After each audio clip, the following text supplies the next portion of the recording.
Olá pessoal, eu sou o professor Ícaro e hoje eu estou aqui para fazer uma revisão de literatura para você que vai fazer a prova da ESA, beleza? Para você entender como que a gente vai seguir aqui com a nossa aula, eu recortei as melhores questões, de literatura e ordenei para que a gente possa fazer uma análise cronológica, principalmente dos períodos literários aí, tá? Então a gente resolvendo esses exercícios, nós vamos conseguir fazer aí uma boa revisão para você e fazer a prova da ESA muito bem preparado. Só uma questãozinha para a gente lembrar, muitas vezes os alunos costumam não se interessar pelo conteúdo de literatura, tendo em vista, que as provas dos anos anteriores sempre trazem aí uma, duas, no máximo 3 questões relacionadas ao conteúdo literário. Entretanto, o que eu tenho para falar com você é que é muito importante que você acerte essa questão de literatura, porque pode ser o seu diferencial, Muitos dos seus concorrentes aí acabam não estudando para literatura e eu acho que você tem tudo para gabaritar aí essas questões e de fato se destacar e se diferenciar e conseguir a sua vaga. Beleza? Tranquilo, pessoal? Então vamos começar. Então, para a gente iniciar, nós vamos aqui dar uma olhada no que o programa, o Manual do Aluno, apresenta para a gente no que se refere à literatura. Bom, lá no manual, nós podemos observar que a literatura se encontra dentro do programa de português. No item 5, como vocês podem ver aí, o item 5 relaciona-se a noções de versificação. Então, é a estrutura do verso, os tipos de verso, a rima, a estrofação e os poemas de forma fixa, Então, isso nós vamos fazer algumas questões relacionadas a esse item aí, ao item 5. O próximo item que nós vamos trabalhar aqui também é o item 6, que fala sobre a teoria da linguagem e semântica. O que eu vou comentar com vocês aqui, dentro de tudo isso que esse item apresenta, na verdade, as figuras de linguagem. Esse conteúdo sempre tem uma questãozinha lá na sua prova, relacionadas a figuras de linguagem. Então, a gente vai destacar isso também. Pessoal, nesse item 7, nós vamos falar sobre a arte literária, os gêneros literários e a evolução da arte literária em Portugal e no Brasil. Aqui, nós vamos falar sobre os gêneros literários, o gênero épico, o gênero lírico, o gênero dramático e também em relação à evolução dos períodos literários aqui de acordo com o que aconteceu tanto em Portugal quanto no Brasil. Bom, e o item 8, que para o conteúdo de literatura é o mais importante, que vai falar sobre literatura brasileira. Pessoal, dá uma olhadinha aí, O contexto histórico é importante. As características desses períodos literários também, é algo que as provas sempre pediram aí que o aluno tivesse domínio. Os principais autores e obras, e aí aparece o quientismo, o barroco, o arcadismo, o romantismo, o realismo, naturalismo, impressionismo, parnasianismo, simbolismo, pré-modernismo e modernismo. Então vocês estão percebendo que, apesar da prova de português sempre ter aí uma, duas, 3 questõezinhas relacionadas à literatura, vocês percebam que o conteúdo é extenso. Então, a gente tem que estudar e vocês, obviamente, vão conseguir aí desenvolver essas questões. Tudo bem? Bom, então vamos começar? Vamos começar aí analisando uma primeira questão? Dá uma olhadinha aí, pessoal. Essa questão, ela faz referência ao item 5, que é noções de versificação. Dá uma olhadinha. A forma fixa, caracterizada por versos heróicos ou alexandrinos dispostos em 2 quadras e 2 tercetos, é chamada, e aí vem a letra A e cai, B, oitava, C, soneto, D, décima e E, espinela. Pessoal, vamos voltar aqui no enunciado da questão. Olha quando ele fala aqui, a forma fixa, caracterizada por versos heróicos, para quem não lembra, é um dos tipos de versos decassílabos, ou seja, aqueles versos que têm 10 sílabas poéticas, né? Os versos heróicos são aqueles que têm a sílaba tônica, a sílaba mais forte, na sexta sílaba e, obviamente, na décima. Ou alexandrinos, também para quem não lembra, os versos alexandrinos são aqueles que têm 12 sílabas poéticas, também chamados de dodecassílabos, né? Então tá aqui, ó, os versos alexandrinos.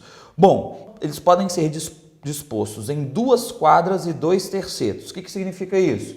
2 quartetos, quadra é a mesma coisa que quartetos, ou seja, os 2 quartetos e os 2 tercetos. Pessoal, isso é a estrutura clássica de um soneto. É claro, olha a letra C, né? A gente consegue marcar aí tranquilamente. Vamos só relembrar aqui. A letra A não pode ser porque o haikai é um poeminha de origem oriental, né? Com 3 versos apenas. A oitava, uma estrofe de 8 versos. A décima, uma estrofe ou um poema de 10 versos. E a letra E, Spinella, que é um poema com 10 versos aí, divididos em um quarteto e um sexteto. Tudo bem? Então, tá aí uma questãozinha bem simples, bem tranquila da gente conseguir marcar, beleza? Vamos lá para a próxima questão. A próxima questão também sobre o item 5, sobre noções de versificação. Diz aí, em poesia, para determinar a medida de um verso, divide-se o verso em sílabas poéticas. Esse procedimento tem o nome de letra A, redondilha, B, dístico, C, escansão, D, métrica e E, quintilha. Pessoal, vamos pensar aqui? Olha só, quando nós temos aí o verso, né, divididos em sílabas poéticas, o que são as sílabas poéticas? As sílabas poéticas são, na verdade, a forma, são a sílaba de acordo com o que nós falamos, de acordo com a fonética. Então, para a gente poder dividir isso, existe um procedimento, e esse procedimento que a questão menciona aqui é a escansão. Toda vez que a gente vai fazer a divisão, né, dos versos aí e tentar descobrir o número de sílabas poéticas, o procedimento que a gente realiza é a escansão. Então, portanto, a gente tem que marcar a letra C. Pessoal, redondilha, vocês vão se lembrar, né? As redondilhas são... A gente tem 2 possibilidades de redondilhas. Os versos que apresentam 5 sílabas poéticas ou os versos que apresentam 7 sílabas poéticas, as redondilhas menores e as redondilhas maiores. Então, isso não tem nada a ver com o enunciado da questão aí. Na letra B, o dístico, pessoal, é um poema, né? É uma estrofe de 2 versos. Então, também não tem nada a ver aí com o enunciado. A letra D é a métrica. Muita gente marcou a letra D. Entretanto, essa galera confundiu um pouquinho em relação ao que a questão estava pedindo, né? Porque a métrica é o número de sílabas poéticas, né? Então eu tenho lá os versos decassílabos com 10 sílabas poéticas. Essa é a métrica do verso. Entretanto, o procedimento para se descobrir a métrica é a escansão. Por isso que a gente não pode marcar a letra D. E por fim, a letra E, que é a quintilha, que é um poema, um verso com 5 versinhos aí, tudo bem? Então, essa questão também, ela pegou um pouquinho mais por conta dessa confusão aí que alguns candidatos fizeram entre escansão e métrica. Próxima questão, galera. A próxima questão já faz referência ao item 6, que é a teoria da linguagem semântica. Como eu falei para vocês, nós vamos fazer aqui referência às figuras de linguagem. Vamos dar uma olhadinha nessa questão. No período, nós nos tornamos pavões exibicionistas, encontra-se a seguinte figura de linguagem, figura de palavra. Letra A, comparação. Letra B, eufemismo. Letra C, prosopopeia. D, onomatopeia. E E, metáfora. Vamos lembrar, antes da gente olhar para esse período aqui, vamos lembrar o que é cada figura de linguagem que as alternativas nos apresentam? Olha aí, Comparação. Pessoal, a comparação é muito simples, né? Quando a gente compara um elemento com outro, mas tem que ter o conectivo comparativo. Se não tiver, não é comparação, ok? A letra B, o eufemismo, é quando a gente vai minimizar, né, um discurso, a gente vai utilizar palavras mais leves, né? Por exemplo, ao invés de falar ele morreu, ele bateu as botas, né? Ele foi dessa para melhor, enfim, nós estamos minimizando a situação. A letra C, prosopopeia. A prosopopeia, pessoal, é a mesma coisa que a personificação, quando a gente atribui características animadas a seres inanimados. Letra D, a onomatopeia, os sons, a representação gráfica de sons, de ruídos. E a letra E, a metáfora, que a gente pode resumir como uma comparação subjetiva, uma comparação ali de forma indireta, que não apresenta o conectivo comparativo, que caracteriza a comparação, ok? Então, vamos lá. Quando a gente tem aqui o período, nós nos tornamos pavões exibicionistas. Percebam, existe aqui a comparação entre o nós e os pavões exibicionistas, né? Se nós nos tornamos pavões exibicionistas, nós temos aqui uma comparação. Agora, essa comparação, ela não apresenta o conectivo comparativo, que eu falei para vocês que é a grande marca da figura de linguagem chamada comparação. Se nós não temos esse elemento comparativo, a gente só pode marcar a letra E, que é a lógica da metáfora. Tudo bem, pessoal? Nós temos aqui duas palavras pertencentes a campos semânticos diferentes, mas que estão sendo comparadas aí uma com a outra, sem o conectivo comparativo. Beleza? Muito bem. Então, vamos a mais uma questão também do item 6 de teoria da linguagem e semântica. E aí, no nosso caso aqui, mais uma vez eu repito, que vai fazer referência a figuras de linguagens. Bom, analise os exemplos que seguem quanto à figura de linguagem e marque a alternativa correta. Dá uma olhadinha aí na primeira frase. João é meu irmão, Pedro, primo. 2. Que noite escura. 3. Os brasileiros somos alegres. E aí vem as alternativas para nós marcarmos. Olha aí a letra A. Pleonasmo, zeugma, metáfora. B. Zeugma, pleonasmo, silepse. C. Comparação, pleonasmo e onomatopeia. D. Metáfora, zeugma, silepse. E E. Zeugma, antítese e onomatopeia. Essa questão aqui, pessoal, para a gente resolver de maneira mais objetiva, para você não ficar gastando tanto tempo numa questão, porque o tempo também é uma questão importante para você conseguir administrar, a dica é: vamos analisar a cada frase e já vamos identificar a figura de linguagem que cada uma apresenta. Olha aí, a número 1. João é meu irmão, Pedro, primo. É claro que o que nos chama a atenção aqui é que existe a supressão de dois termos nesse segundo termo, nesse segundo período, né? A gente tem João é meu irmão e logo depois Pedro, primo. Olha aí a vírgula substituindo os termos que foram suprimidos. Pessoal, os dois termos que foram suprimidos, o verbo é e o pronome meu, né? Então a gente poderia falar Pedro é meu primo. Tanto é que a ideia é essa. Ninguém fica na dúvida o que o Pedro é em relação ao falante. Então, pessoal, nessa frase a gente tem a supressão das palavras do verbo é e do pronome meu. Portanto, nós temos um zeugma, né? A supressão dessas palavras aí. Tudo bem? Na frase 2, que noite escura. Bom, noite, pessoal, vocês já perceberam que toda noite, obviamente, é escura. Então, o que nós temos aí? Nós temos um pleonasmo, né? A gente tem aí essa lógica do pleonasmo.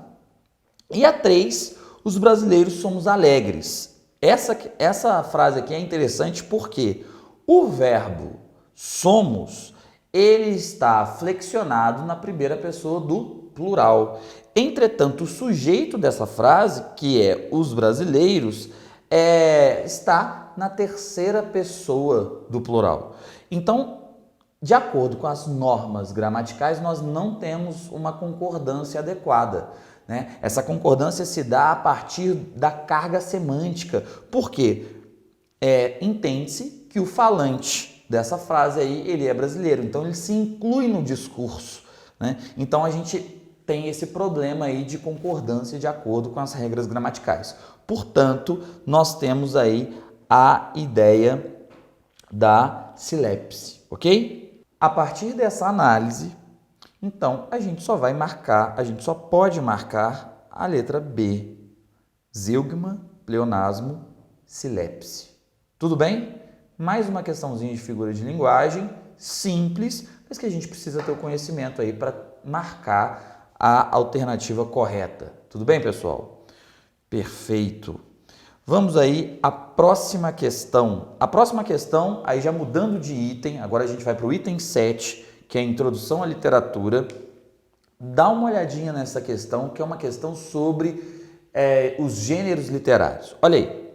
Os textos dramáticos podem ser definidos como aqueles em que: letra A voz narrativa está entregue a um narrador onisciente. Uma voz particular manifesta a expressão do mundo interior. Uma voz particular pertence a um personagem que conta a história. A voz narrativa está entregue às personagens. E a voz narrativa exalta os efeitos de um povo e de um herói.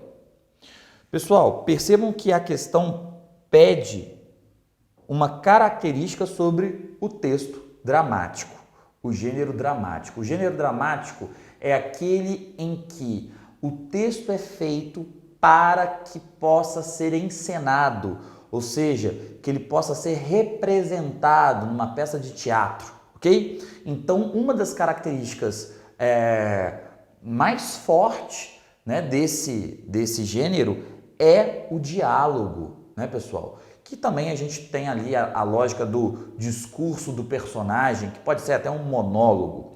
Bom, mas vamos lá. Vamos analisar aqui todas as alternativas. A letra A diz o seguinte: a voz narrativa está entregue a um narrador onisciente. Pessoal, num texto dramático não há narrador, né? O narrador é uma característica do texto narrativo, então a gente já pode eliminar a letra A, ok? Olha a letra B. Uma voz particular manifesta a expressão do mundo interior.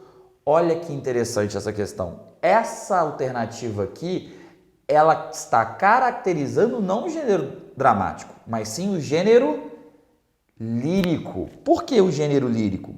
Porque, pessoal, quando ele fala de mundo interior, essa voz particular, a expressão, né, desse... Lembra do eu lírico, né? O eu lírico é a voz que fala. Então, essa voz que se expressa, né, que expressa o seu mundo interior, isso é uma característica do gênero lírico. Letra C. Uma voz particular pertence a um personagem que conta a história. Pessoal, mais uma vez essa lógica da voz particular, só que aqui a gente tem um personagem que conta uma história. Conta a história? Bom, no gênero dramático a gente não tem essa lógica do contar, porque contar é sinônimo de narrar. Se é sinônimo de narrar, isso é característica também de gênero narrativo. Letra D. A voz narrativa está entregue às personagens. Bom, perceba que a voz narrativa está entre aspas. Se está entre aspas, é porque, na verdade, não existe uma voz narrativa propriamente dita. Aqui a gente tem uma ideia, a lógica dessa voz narrativa que pertence aos personagens. Então, os personagens com os seus diálogos, com as suas falas, vão narrando, vão contando essa história.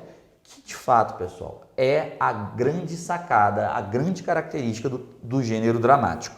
Portanto, a gente fica com a letra D. Mas vamos analisar a letra E só para a gente não ficar na dúvida. A voz narrativa exalta os feitos de um povo e de um herói. Opa! Isso aqui é característica do gênero épico, que é aquela narrativa heróica, né, que vai trazer grandes acontecimentos, as guerras, né, as epopeias. E isso também não tem nada a ver com o gênero dramático. Portanto, a gente fica realmente com a letra D de dado. Tudo bem? Bom, próxima questão. Essa questãozinha aí, pessoal, é uma questão que já vai trazer o conteúdo do item 8, que é a literatura brasileira. E essa primeira questão, nós vamos falar sobre o primeiro período literário brasileiro, que é o quinhentismo. Dá uma olhadinha nessa questão. A feição deles é serem pardos, quase avermelhados, de rostos regulares e narizes bem feitos. Andam nus sem nenhuma cobertura, nem se importam de cobrir nenhuma coisa, nem de mostrar suas vergonhas. Isso aí é um trechinho, percebam que está entre aspas. Essa passagem pertence à carta de Pero Vaz de Caminha, primeiro texto escrito no Brasil, no qual eram descritos a terra e o povo que a habitava. A respeito da literatura quinhentista, é correto afirmar que, antes de nós irmos para as alternativas, vamos lembrar, né, pessoal, o quinhentismo, ele apresenta dois tipos de texto literário. Aquilo que a gente ficou conhecido como literatura de catequese, que é a literatura que foi feita para catequizar os índios, né, os padres, os portugueses lá utilizavam, né, para catequizar os índios e também para prestar auxílio espiritual aos colonos.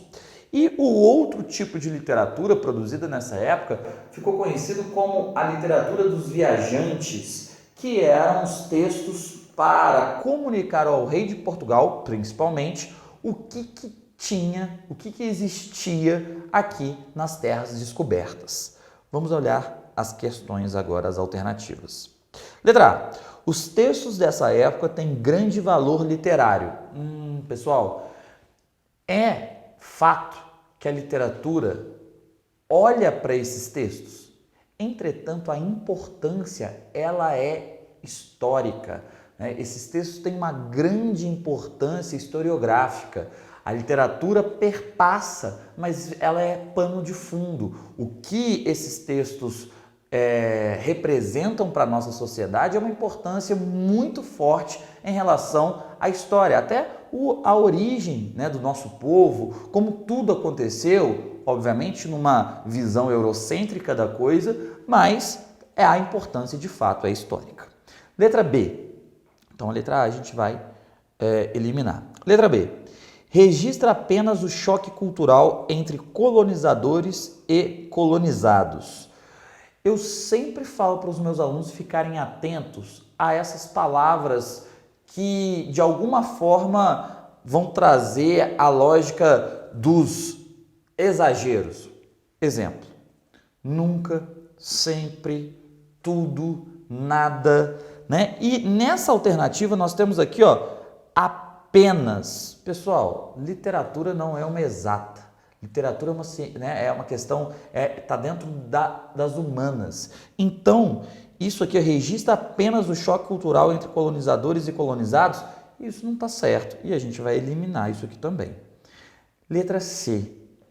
Toda essa produção está diretamente relacionada à intenção de catequizar os selvagens. Como eu acabei de dizer para vocês, a literatura de catequese, essa que tinha como intuito, de fato, trazer os indígenas, né, perante a cultura cristã, católica, isso fazia parte, sim, do quinhentismo. Mas esse não foi o objetivo da carta do Pero Vaz de Caminha. A carta do Pero Vaz tem como objetivo informar o rei de Portugal as coisas que eles tinham descoberto aqui no Brasil, tá? Então essa a gente também pode retirar. Letra D. Os textos quinhentistas fazem parte do movimento literário intitulado Poesia Pau-Brasil. Muita gente marcou essa alternativa aqui, pessoal, mas por quê? Por falta de conhecimento sobre o modernismo brasileiro. A Poesia Pau-Brasil foi um movimento realizado pelos modernistas lá no século XX. Nada tem a ver em relação à produção literária com a carta do Pero Vaz de Caminha, tá? Então essa aqui a gente vai eliminar também. E por fim, a letra E. A letra E diz: a literatura da época está relacionada ao espírito aventureiro da expansão marítima e comercial portuguesa. Com certeza, pessoal. Vocês lembram lá pelo contexto histórico que, né, o objetivo era se descobrir o caminho para as Índias, só que, né, acabou se descobrindo o Brasil. Então, o objetivo aqui, a lógica do texto, o contexto todo era relacionado a essa lógica da expansão marítima e comercial portuguesa. Portanto, a gente fica com a letra E. Tudo bem? Pessoal, mais uma questão aí, também fazendo referência à literatura brasileira, mas não mais sobre quinhentismo, e sim sobre o barroco. Essa questão foi uma questãozinha que caiu no ano passado e foi uma questão que assustou ou pelo menos trouxe uma novidade aí em relação às questões que a banca da ESA costumava a colocar nas provas. Olha por quê. Essa questão vai trazer um trechinho de um soneto do Gregório de Matos, o maior poeta, né, representante aí do barroco brasileiro. Dá uma olhadinha nessa estrofe que essa questão apresentou para nós. Pequei, Senhor, mas não porque hei pecado. De vossa alta clemência me despido, porque quanto mais tenho delinquido, vos tenho a perdoar mais empenhado. Esse trechinho do Gregório de Matos, pessoal, faz parte, né, de um soneto, aí é um texto, né, que apresenta 2 quartetos e 2 tercetos, e a gente tem aqui um quarteto, que o eu lírico, ele se vira para Deus e assume o pecado. Tanto é que ele diz, pequei, Senhor, mas não porque hei pecado, ou seja, não porque eu tenho pecado, não porque eu gosto de pecar. Na verdade, para o Gregório de Matos, o pecado era uma condição natural do homem. A partir do momento que se é homem, se peca. Agora, a grande questão era pedir perdão. E ele fala, de vossa alta clemência me despido. Ele não quer ali a alta clemência de Deus. E ele explica isso. Porque quanto mais tem o delinquido, ou seja, porque quanto mais ele tem errado, quanto mais ele tem pecado, ele acredita que proporcionalmente Deus tem também por obrigação perdoá-lo. Então, perceba que aqui tem uma ideia, tem uma lógica muito bem construída pelo Gregório de Matos. Vamos dar uma olhadinha na questão e nas alternativas. Nessa estrofe, o eu lírico expressa uma construção de linguagem típica do barroco, conhecida como... Antes de nós olharmos para as alternativas, vamos lembrar quais são os 2 movimentos criados dentro da estética do barroco em relação à linguagem. Vocês vão se lembrar que existe uma chamada cultismo, que é a supervalorização da forma, das palavras. Essa linha do barroco também pode ser chamada de gongorismo, ok? E é quando se destaca o jogo de palavras. A segunda corrente do barroco é a corrente chamada conceptismo ou conceitismo, também chamada de quevedismo. E o que ela diz? Na verdade, é quando nós temos a supervalorização das ideias, né, do conceito, é o jogo de ideias ali. Pessoal, e é isso. O barroco vai apresentar essas 2 linhas em relação à sua linguagem. Portanto, a gente já vai eliminar uma série de alternativas. Dá uma olhadinha aqui, ó. Letra A, maneirismo. Nada tem a ver com o barroco literário. Cubismo, também. Isso aqui é uma expressão estética lá do início do século XX, finalzinho do século XIX para o início do XX, né? Lá nas vanguardas europeias. Gongorismo, opa, eu acabei de falar isso com vocês, vamos deixar ele aí. Cultismo, eu também falei, e conceptismo também. Vamos aqui então ao ponto. Em muitas apostilas, muitos livros de literatura, se faz uma análise da obra do Gregório de Matos como uma obra pertencente ao cultismo, ou seja, ao gongorismo, por conta do vocabulário refinado que o Gregório utiliza. Entretanto, nesse trechinho que a gente acabou de ler, nesse quarteto aqui desse soneto, nós não temos um excesso dessa valorização das palavras, muito pelo contrário, a gente tem aqui um destaque à ideia. Vocês perceberam que quando o Gregório fala que Deus deve perdoar, é porque é função de Deus perdoar, assim como é uma característica do homem pecar, né? Então isso tem um pensamento lógico, tem um pensamento, vamos dizer assim, até racional, né, para a coisa. Então a gente já vai descartar aqui duas alternativas, porque elas são uma anula a outra, né? São sinônimos, que é o gongorismo e o cultismo. São a mesma coisa. Se o gabarito fosse esse, teriam duas alternativas corretas, né? E, portanto, a gente só pode ficar com a letra E, que é o conceptismo. Tudo bem, pessoal? Então, nesse primeiro momento, é isso. Espero ter ajudado vocês aí a relembrar, fazer essa revisão aí, né, dessas questões que são muito importantes e que, obviamente, estão dentro aí daquilo que pode ser cobrado em relação à literatura na sua prova da ESA. Tudo bem? Espero que vocês nos acompanhem aí no segundo momento, que a gente vai continuar falando sobre as questões, ok? Um grande abraço, tchau, tchau!